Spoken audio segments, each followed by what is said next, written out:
Yeah. Once again, back at you with another broadcast. It's the big boss in the big Benz coming at you. Much love and abundant blessings from up above to all of my supporters and subscribers. So please shake my hand when you come into my house. My house is my YouTube channel, rdcaldwelljr. Jr. When you come in, greet me by hitting the like button.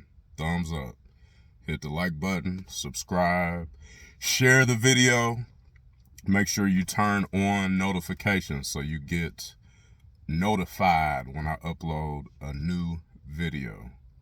I'm working on putting out more content. I have a lot to say. I just have to make the time to say it.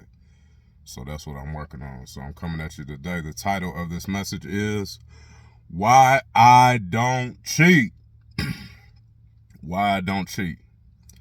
Give you some background. Again, my parents have been married. I believe they just celebrated their 42nd wedding anniversary, if I'm not mistaken. So I do believe in the nuclear family. I believe in biblical families. I believe in father, mother, husband, wife, parents, raising good, godly, righteous children. That is what I believe. That is what I will stand on. I will stand on my beliefs.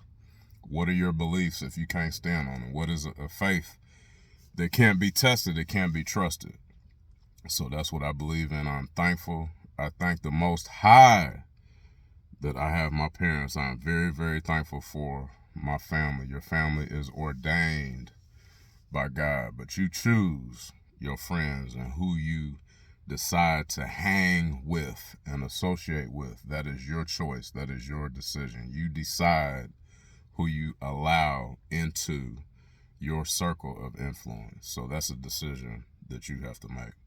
But a little background again, my father is still in my life. My father raised me. I'm very thankful for both of my parents.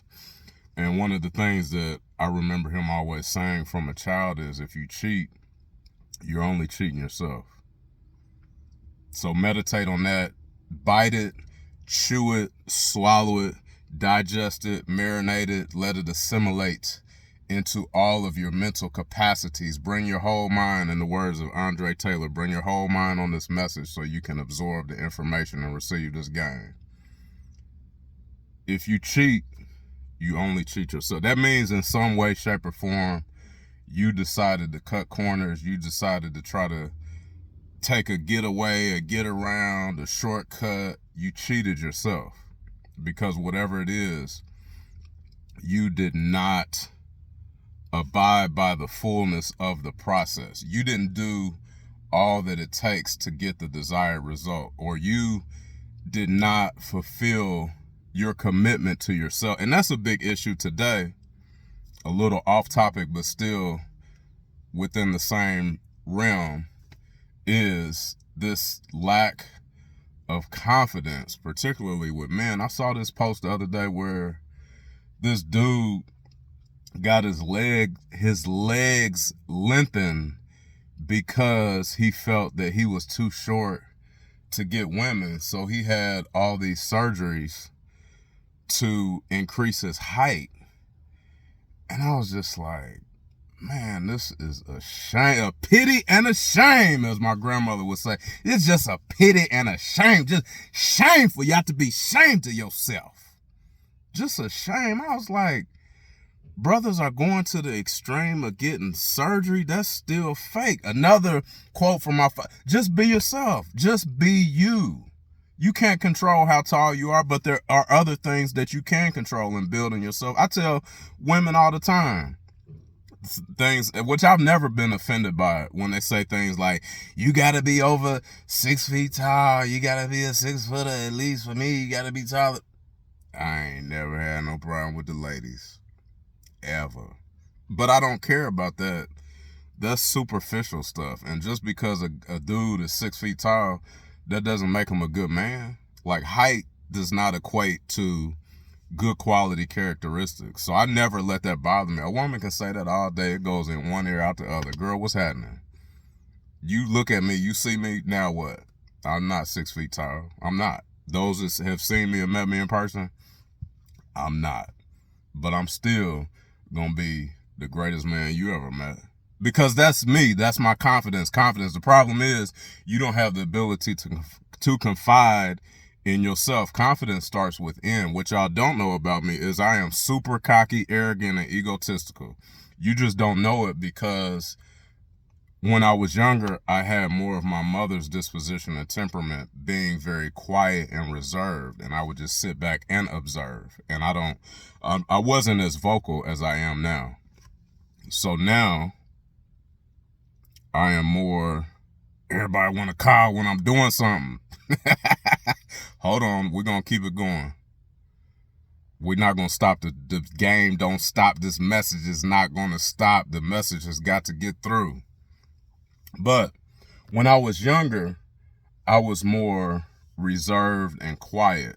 I had more of my mother's introverted temperament and disposition. But now, as I've gotten older, I am becoming more and more like my father, more vocal, more extroverted, a brighter, bigger personality, which I've always had a big presence because back to the height thing, my spirit is 10 feet tall. So my spirit within me is huge. That's why I've always had a big, bright, and bold presence. I don't have to say anything. When I come into a room, you're going to know I'm there. You're going to know it. My presence is going to speak louder than my voice.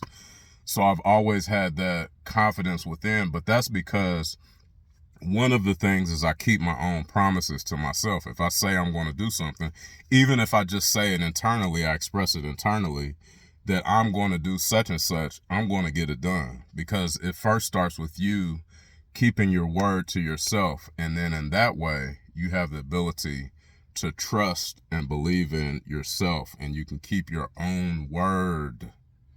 Your word is your bond. That's a lesson from my grandmother. If you are broke, busted, and disgusted, ain't got nothing, you should still have your word. What you say, you should be able to stand on that. So you must develop trust within yourself. The problem is you lie to yourself so much so you don't even believe your own self. So how can you be confident if you don't even believe yourself?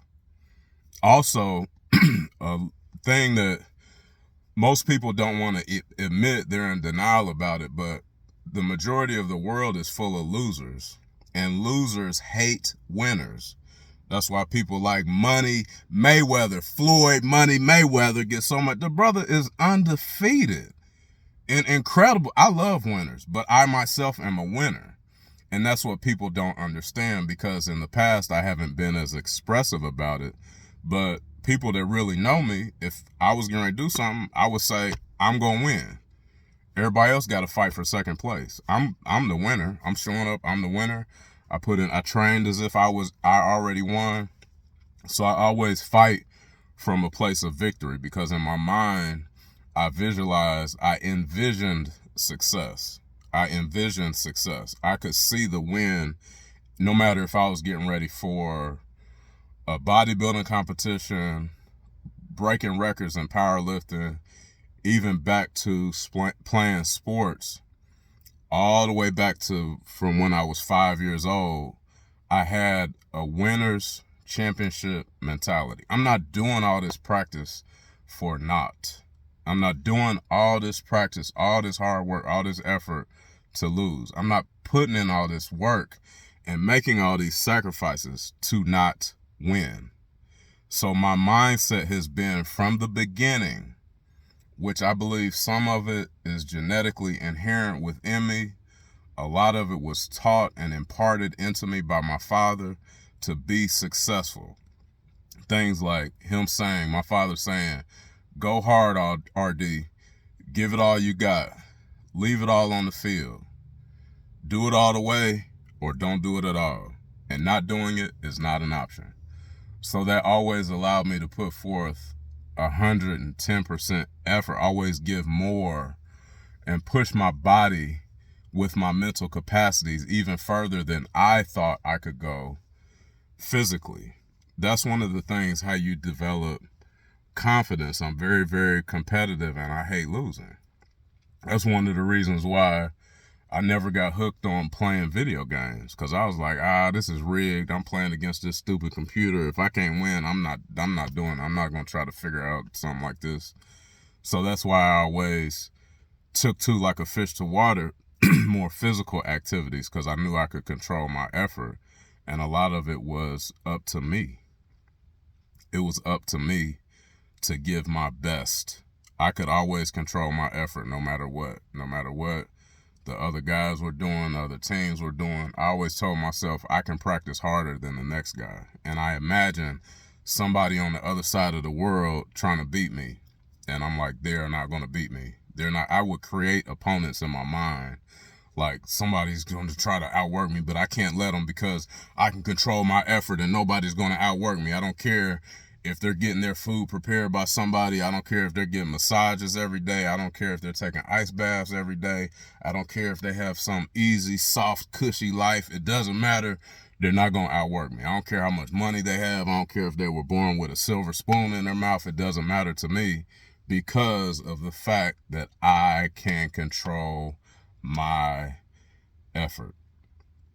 So you must take that into consideration, that you are the one that controls your effort, and you need to take full control of that.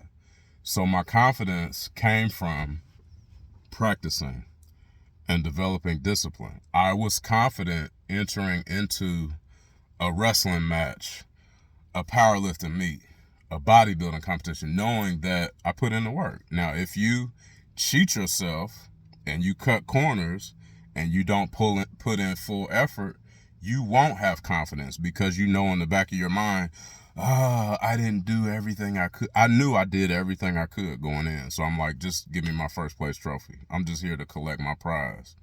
Give me my award, because I'm the winner, guaranteed. And I know my competitors could feel that in my presence, in my aura, in my energy, because I was vibrating on a high level, because I put so much energy and effort into it. I know for a fact there was a radiance, that I was illuminated with this light, because a lot of time, well, after the fact, after I got saved, I would go into even deeper in prayer, and deeper into prayer and meditation and communing with the Most High God.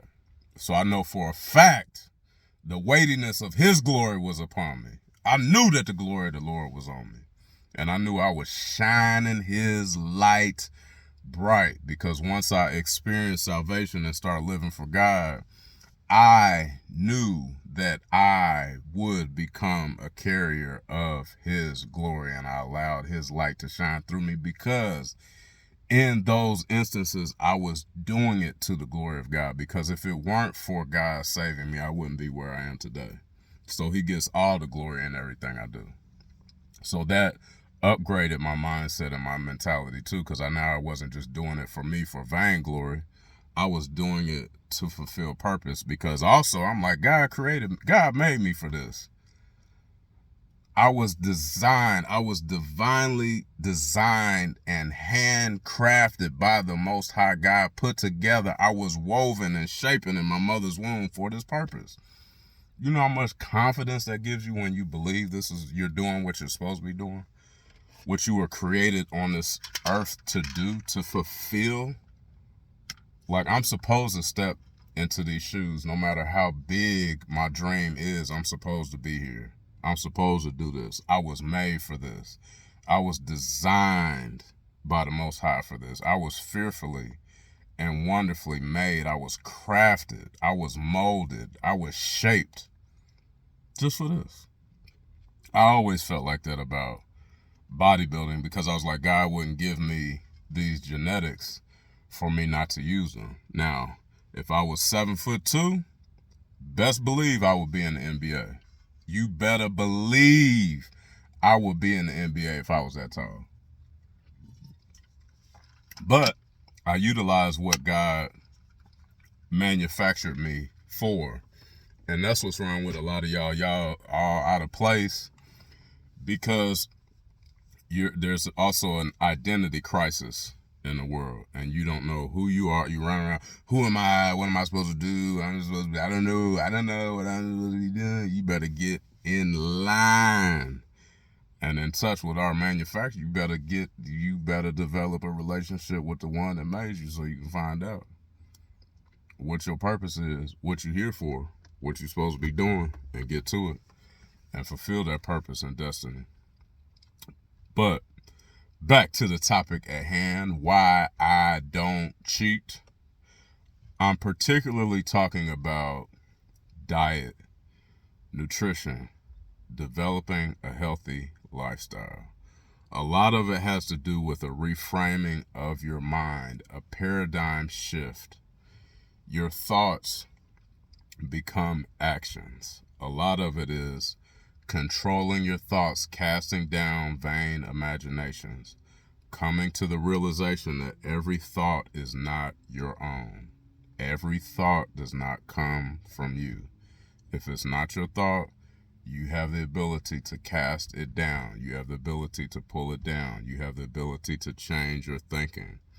We are receivers. A lot of that has to do with what we receive. A lot of people look at my, whatever you want to call it, material success or whatever, but you don't see the sacrifices that I make, all the reading that I do, the fact that I don't own a tell-lie vision telling you a lie in this vision.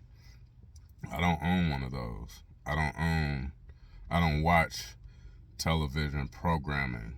I'm not just sitting there aimlessly watching whatever pops up on the screen, and I'm not influenced by that.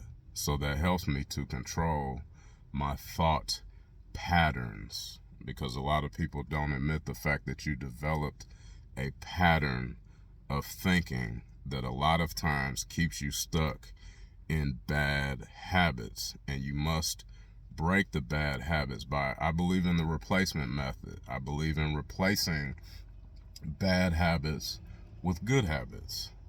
And so health has to become a lifestyle. The other thing is identity. I say I am the healthiest man on this planet. So because I am the healthiest man on this planet, I cannot cheat on my diet, which is not a diet, it's a lifestyle, it's the way that I live, but for reference purposes, so you all understand where I'm coming from. Well, now let's go there. That's the other thing.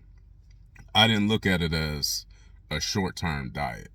I didn't. I always looked at, from the time I was in the 7th grade, I had an epiphany that my body was the temple of the Most High. So with that understanding, my mindset was in the 7th grade that I need to be a good steward over this temple that I've been blessed with during my time here in this visible physical realm.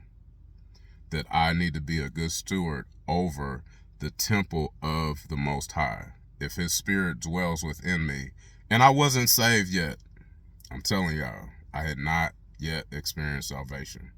Not yet. But I had this revelation, and that's what I stuck with. So in that moment in time, I started developing discipline through self-denial. Things like fasting and saying no. You have to parent yourself. That's a lot of the problem is you never tell yourself no.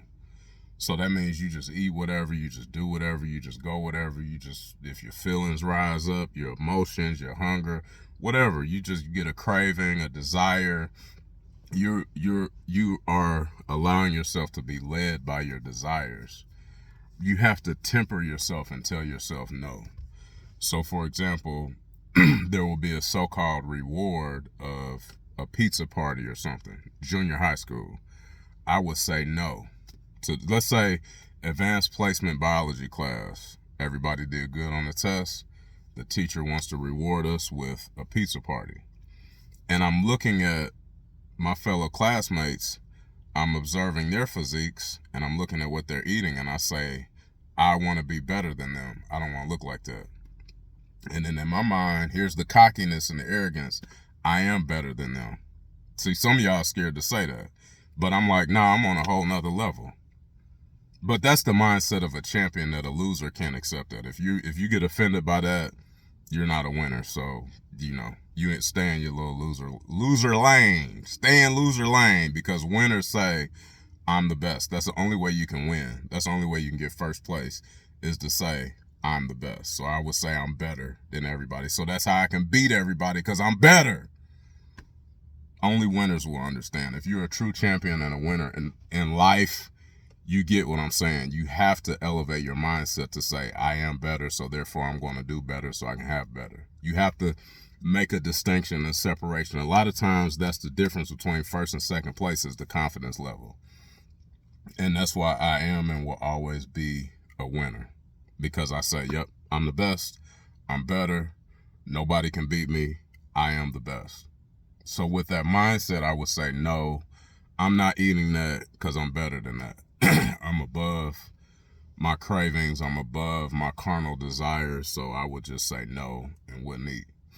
And the teachers were highly impressed by that, because I learned to develop discipline and willpower and self-control, which as a man, that's another problem. Back to this lack of confidence thing. I'm going to start a confidence course for guys and boys and males that really want to become men and really experience and develop and grow and mature into true manhood. Because if you truly desire to earn the title of being a man and run a household and lead your woman, or a woman and a family and some children, and be the protector, the provider, and the priest of the home, you have to have self-control. How do you expect somebody to follow? How do you expect a woman to follow you and you don't even have any self-control yourself? You can't even tell yourself no. How do you expect to lead and direct and guide her and provide guidance and a covering for her and spiritual and emotional, physical safety for her, and you don't even have any self-discipline yourself? You don't even know how to deny yourself of your own desires, but how are you going to help make her become a better woman and teach and instruct and guide and lead her and provide for her and help cover her in her emotional states and cover her spiritually, and you have no discipline? That's a problem, fellas. That is really a problem. So you need to work on developing your self-control and your discipline, which it is a constant daily process. It never stops. We are in this carnal, earthly, sensory flesh. This flesh contains 5 senses that keep us connected to this physical, visible, natural realm. And the problem is we get too tuned in to things that we see, things that we hear, things that we taste, things that we smell, things that we touch and feel. Our sensory perception is too heightened, and you never tap into the spiritual realm, which we truly are spirits. The spiritual, invisible realm that's what's real. Everything else just manifests from the spiritual and the physical. But you can't tap into that invisible spiritual realm because you're too tapped into this physical, visible, natural realm all the time. We've experienced sensory overload. Even with the eating, that's why y'all keep cheating on your nutrition plan, your meal plan, your diet, is because you're overstimulated taste, smell, senses, and undernourished. So your body develops cravings because you're not giving it the proper nutrition, the proper nutrients, the proper vitamins, minerals, phytochemicals, phytonutrients. You're not giving it what it needs, what is necessary, not only to survive, but to thrive in this realm. So your body develops cravings, and you're not in tune enough with your body's feedback to make a distinction between, oh, my body needs this, my body needs that. So you just eat whatever, and you continue, and it becomes a vicious cycle because you continue filling up on crap and junk.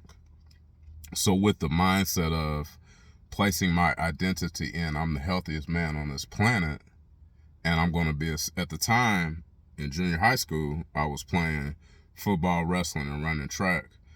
I'm the greatest athlete ever. As a good athlete, I have to fuel my body properly. So this has been a process of development over time, and I don't expect anyone to change overnight. In the words of Pastor Darby, God has no problem with the step-down method, meaning If you smoking 2 packs of cigarettes a day, back down, step down off of that 2 packs and smoke a pack and a half, and then reduce it to a pack, and then reduce it from that pack down to where you're just smoking 1 and then none. So in the words of Pastor Darby, the late, great Pastor Darby, God has no problem with the step down method. Back up off of it. Some people experience complete deliverance overnight. Boom, I'm done. Cold turkey is over with. If you have that mindset, go ahead. Don't, try to wean yourself off. If you can just cut whatever out, go on and cut it out. Because some people do experience that immediate deliverance. But some people have to experience daily deliverance. But you have to be involved in the process of your daily deliverance. You can't just be like praying, oh God, deliver me, and you keep slipping in the same mud puddle, because that's on you. You choose to keep going that way and walking over that same mud puddle, and you get, well, God, why I keep falling? Why do you keep going over there? When God told you, okay, don't go over there no more so you can experience this full healing and complete deliverance. So some of that is on us as human beings. The Most High also created us with free will, so we have to exercise our free will and make the decision in our mind. Decide, that word decision, that is side like homicide, suicide, genocide, to kill everything, cut everything else off. It's like going down a one-way street. I can't turn around, and I have the blinders on like a horse. This is it. I made my decision. I'm not going back anymore. I'm not turning back. I'm not looking back. I'm not turning into a pillar of salt, because I'm not looking back. God has delivered me from this place, and I'm moving up. That's what repentance is. Go up higher to a higher place. The penthouse. Go up higher. I'm tired of living in the muck and mire. God, take me higher. So you have to be involved in the process of your deliverance. I don't cheat because it's not worth it. In 2008, I competed in 6 bodybuilding shows. I competed in the NPC Nationals in Atlanta, Georgia. I drove down there with the young lady that I was with at the time, and I appreciate her, all of her support, encouragement back, and she was with me. She was down like 4 flat tires. I appreciate all of that, love and supporting. But anyway, so we rolled down there. I competed. I placed 9th in the middleweight class. This was my very first national competition. I am a lifetime drug-free competitor. That means no steroids, no hormone replacement, no testosterone, no SARMs, no pro-hormones, no pro-steroids, no diuretics, no growth hormone, no insulin, no any of those substances, chemicals, drugs. I'm also just drug-free. I've never tasted alcohol in my life. I've never smoked. That's another message for another day. Goes back to my upbringing. But none of that. So that was awesome to place in the top 10, all natural, lifetime drug-free. Guy's sister Nino won the middleweight class that year in 2008. I remember it like it was yesterday. But on the way back, I've been dieting all year. 2008, 6 not 1, not 2, 6 bodybuilding competition. That's why I don't understand why these pro bodybuilders don't compete more. Man, if I was getting paid to be a pro, which I am a pro bodybuilder, but if I was getting paid, if I had these sponsorships, like these jokers got these sponsorships and they getting paid and all they got to do is eat, sleep, and train, they don't really have to work or run a business. Man, please, man, I'll be competing all year, all around. Man, I would be doing it. They are lazy.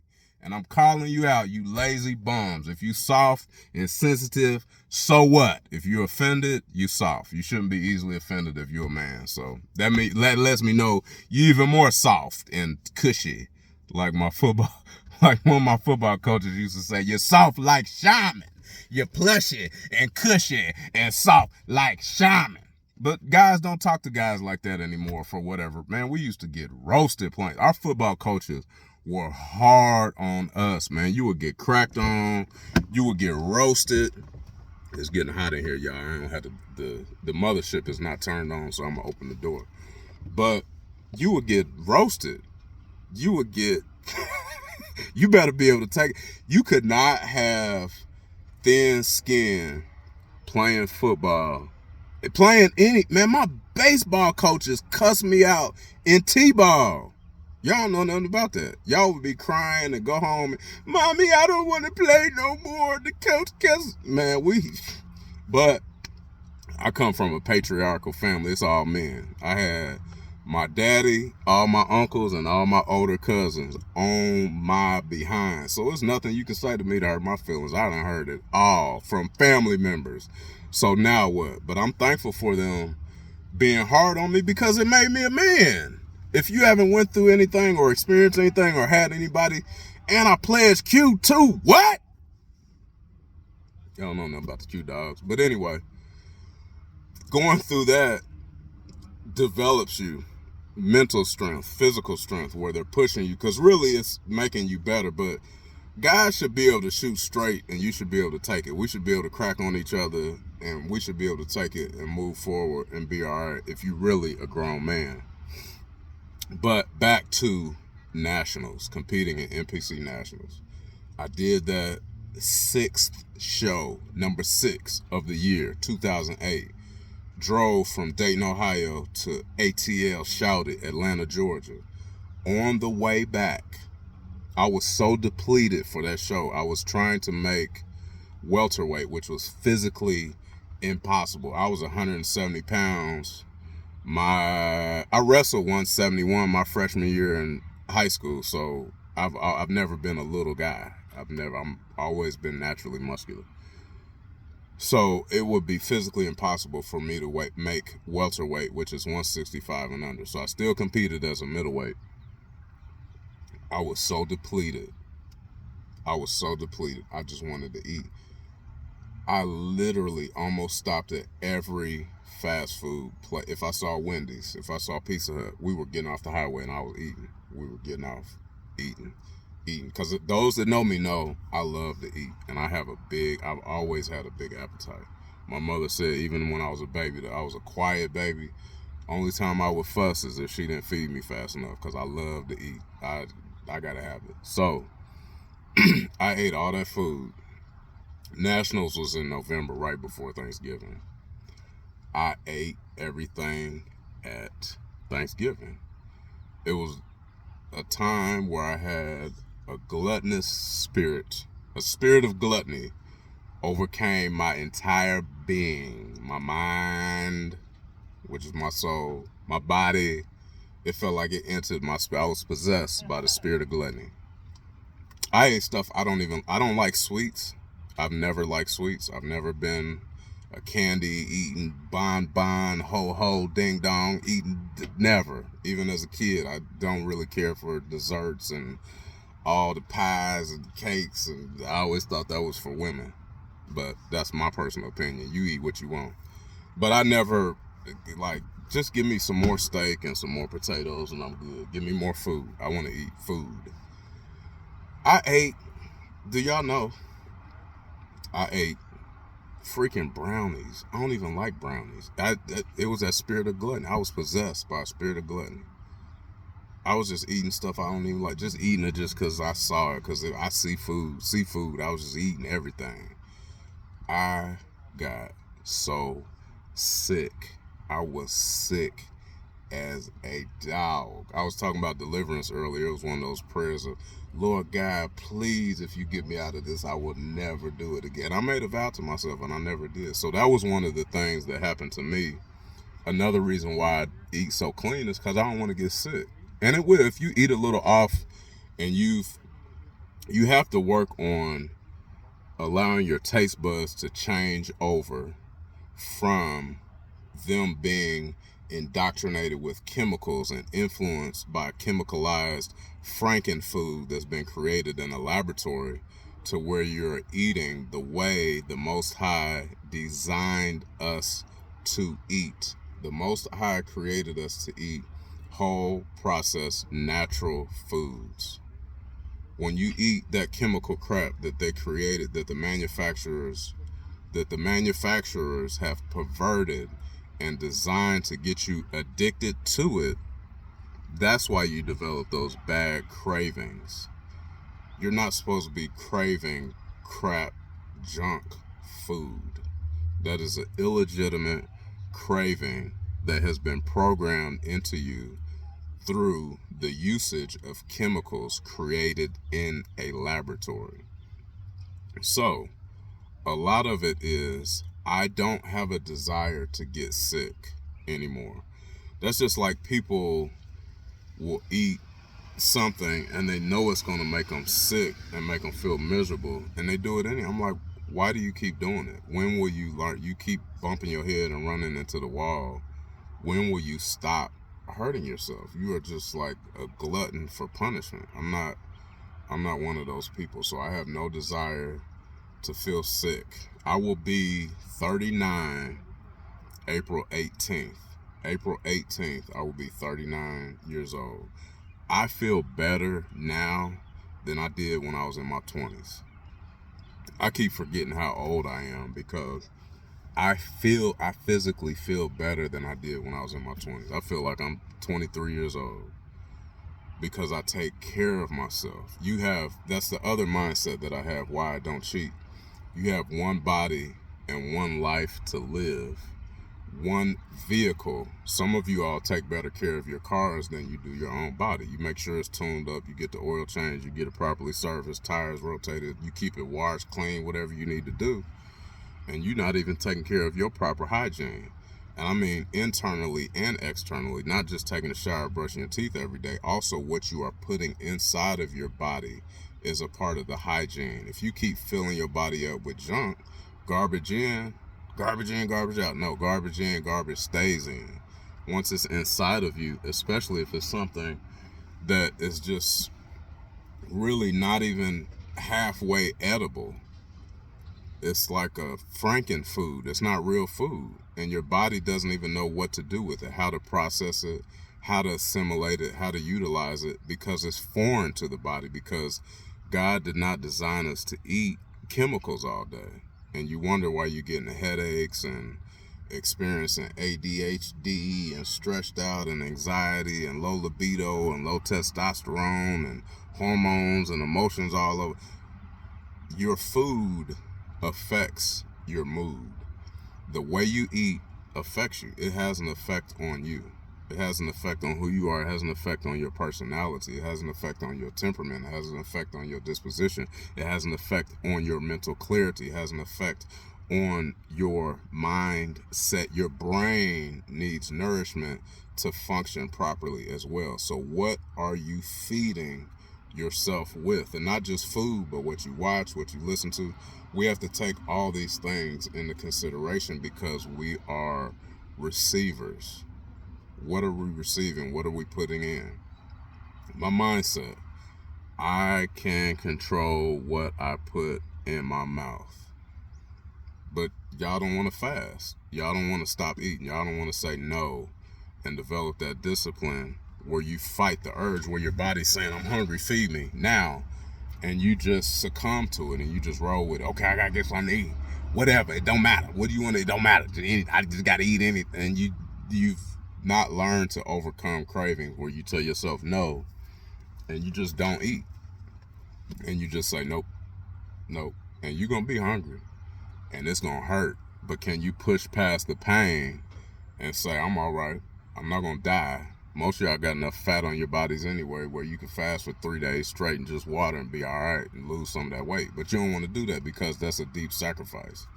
And I'm talking strong, but I'm speaking out of love because I want you all to be better. It's a shame that I have to say a disclaimer because everybody's so soft and sensitive and easily offended. But if you weren't, I could just shoot straight and come at you like a man in a fatherly way. Like my daddy talked to me like, RD, you screwing up, get it together, But y'all never heard that before because you're so void of fathers. There's this lack of fatherlessness. You've never heard the voice of authority from a man. That's a whole nother. See, I got a lot of content. I just need to make time to make the content to get these messages out because I believe they're much needed. But I'm going to attempt not to be too long-winded because a lot of you all have a short attention span and you need to work on that, your cognitive reasoning, your thinking, and exercising your mind by reading and listening to longer messages so you can process the information and receive it. So work on that too. But I'm going to cut this short. There probably will be a part 2 if the Holy Spirit leads me to bring about a part 2 because I have a lot more to say, but I don't want to be too long-winded. So make sure you all shake my hand when you come in the door by hitting the like button, hit the thumbs up. Please share this video. Please help me with the algorithm. I'm trying to get this YouTube thing figured out. I'm trying to spread more information, be more informative, and help people. That's my purpose and goal in life, is to motivate and inspire people to be their best selves. I have a desire. I want you to be your best because I want you to feel good. Like I feel good. I look good. I feel good. I'm happy. I'm full of the joy. The joy of the Lord is my strength. I'm full of joy. I love my life every day. I'm thankful. I'm successful. But you got to put in the work. You got to work hard. You got to get in alignment with your purpose, with why you're here. So I really want to help people. I really want to motivate people. I'm getting older, so I'm going to be short and sweet and to the point. If I say it and you don't like it, maybe I'm not the messenger for you. If my message is too direct, maybe I'm not the messenger. Go listen to somebody that's going to coddle you and rock you like the little baby that you are. But grown men and women that have the ability to handle a strong message, I'm for you. Because in life you have to be strong. And you realistically you are strong, because I bet you've overcome a lot already. So you are more than a conqueror through Christ Jesus. Keep believing. Be like David and encourage yourself. Much, much love and abundant blessings from up above. Y'all like and share this video. Please share it. Share it on your Facebook. Share it on your Instagram. Share it on all your social media links. Share it on Twitter. I don't have Twitter, but you can find me. Facebook, Instagram, everything's my name. rdcaldwelljr. If you would like a life coaching consultation, shoot me an email. rocksolidpt@sbcglobal.net. I will put that in the description. If you desire to donate, which some people have asked about that, that's the only reason why I put that in there. It will my Cash App will also be found in the description. I appreciate y'all for listening to me. I pray that this message blesses you and it helps you, encourages you, and edifies you. Share it, get the message out. Help the brother. Help me with the algorithm. I holler. Peace.